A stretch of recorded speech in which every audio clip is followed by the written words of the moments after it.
Hi, it's me, Laurie, and I'm here in Kenya. It's January 2018. I'm excited for this new year. You probably know I've already been in Kenya for about 1 year. Um, actually, I came in March in 2017, but then I spent 2 months in Kenya in 2016 and some months in some other places. So, anyways, I wanted to tell you like what I'm doing because I admit that I did a really poor job in 2017 explaining what I did. And that was because I I was experiencing. So I did a poor job communicating like my projects because I wanted to experience Kenya, understand Kenya before I just and understand what I'm doing and understanding what the needs are, understanding the people. So I did a bad job communicating because I wanted to experience it. I didn't want to just get on the internet and say, this is how it is. The people are like this. Kenya is like this. Poverty is like this. No, I'm not going to do that. That's why I'm living here because I'm experiencing, understanding, and and trying to figure things out. And a lot of times, I think maybe people don't understand why I'm just being like freelance volunteer person. It's because I'm learning. I am learning. Um, I've seen many nonprofits and organizations and individuals and churches go into places and waste money, do a project that fails, um, do a project that the people don't like, um, give handouts in a way that enable the people, to be receivers rather than creators. Um, and that is so the opposite of what I want to do. I do want to maybe make a nonprofit sometime or work for a nonprofit sometime. But right now, I'm trying to experience it. And it's not just about experiencing either. I've been reading tons of books about development and aid and um, helping the poor and different other things related to what I'm interested in, which is poverty alleviation, I guess. I even say I guess, but suffering, alleviation of suffering.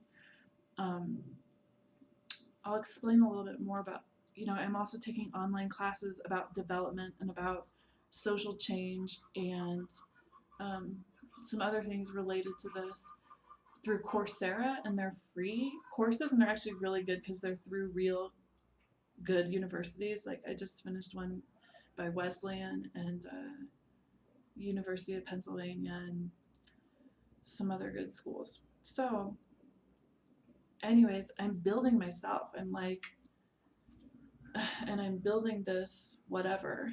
I don't know, but yeah. And you might wonder what my shirt says because it's awesome. Feminism is the radical notion that women are people. And I love this shirt. And I got it for, I think, $1 or maybe 50 cents on the street in Kisi, where I live. And I wasn't shopping. They have a bunch of clothes hanging on the streets. Actually, not just clothes, many, many objects. But in the shirt stand, I saw this one. I was like, whoa, I am getting that. And I love it. Um, anyways, so yeah, I mean, I'm here, I'm learning. Um, but also I definitely did projects last year. Sorry, my hands are cold. That's why I'm going like this. Africa is not all hot. I mean, actually, my apartment is freezing. Um, anyways, so what I did is first I started a reading program at a primary school. That was a good learning experience. And at first I started out with a class of 25. It's not what I wanted. In fact, I was kind of pushed into helping this primary school anyways. Um, and I'm not actually good with large groups.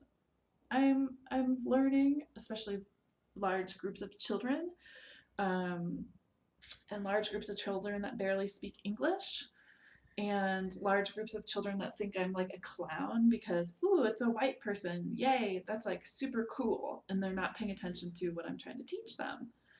So that was kind of a didn't work out. Uh, but then I helped one boy from that school. He was 20 years old, class I think 7 or 8. I have it recorded somewhere, but I'm sorry I forget. Some months have passed. Um, I was helping him. He didn't know, or if you asked him to write out the alphabet, he couldn't do it. And you know, I don't know what his deal was. I don't know if there was intellectual handicaps or psychological handicaps. I think both. And also that no one had ever spent any one-on-one time with him educationally. And I, I wanted to be that person, and I wanted to help him, and I wanted to get him to read. And I tried, for the whole school year basically. And um, their school year is from January to December, or actually January to October, and then November, December, there's no school. At least that's how it was this year, 2017. So, um, I think the school year changed, and so I'm not going to be helping him any longer. Um, but I did help him last year, and he made some progress. But um, yeah, unfortunately, it wasn't really a success story as far as I can tell. Except I learned some things. Also in 2017, I uh, got hooked up with the Anglican Church here in Kesey. I wanted to get hooked up with a church because I'm a Christian. I want to go to church. And I went to a bunch of them, and then the Anglican one I liked because it's organized and it's only 2 hour service, whereas a lot of African services are like 5 hours. And I hate that. I can't do that. I start to, yeah, I didn't want it. So I like that the Anglican Church is 2 hours, and they're relatively organized, and it was just a good environment. Plus, there's peers there. There's like, I'm the only white person, but there's people who are doctors or educated people, who know English, and they they're easy to talk to. Um, and yeah, so I was going to the Bible study, and then I started managing the Bible study, like running it and planning it, and designing it. And now I'm like the head of the Bible study. And I also joined a church teachers class where there was like 7 people in the class, and I was one of them, the only white person. Again, all these situations, I'm usually the only white person. Um, but we all became church teachers, and we now lead the service, and we read passages. And um, even soon, I'm probably going to be managing the English service, which is at 7:30 in the morning, which sounds crazy early, but I'm getting used to it. I can't understand the Swahili one, um, anyways, yet. Um, and I'm even preaching on Sunday in a couple days, and so that's going to be really interesting and exciting. And I'm excited to preach, about various topics, and I think it'll be good. So, also, they were awesome enough to assist me with my missionary visa, which allows me many, many perks of staying in the country, being able to foster children, getting access to visas, free visas to go into several other countries, and and to get into the parks a much cheaper rate than if I was a tourist, which is the visa I originally had. And yeah, so it's exciting. I'm a Kenyan resident now, and it's great. And yeah, so also in 2017, I went to the kids' home a lot. These are awesome kids, babies all the way up to age 18. And the kids that I'm mostly hanging out with are, um, let's see, like age 3, 2 or 3 to 10. Those are my main kids. And I take books. And thank you if you donated books because the kids love them. I got some books donated from the US, and yeah, the kids love them. I take the books to the children's home and we read them and they read them and they look at the pictures, and I read it to them, and the ones that can read are reading it, and it's awesome. And teaching the kids colors and ABCs and 1 2 3s and singing songs, and they all play with my hair, and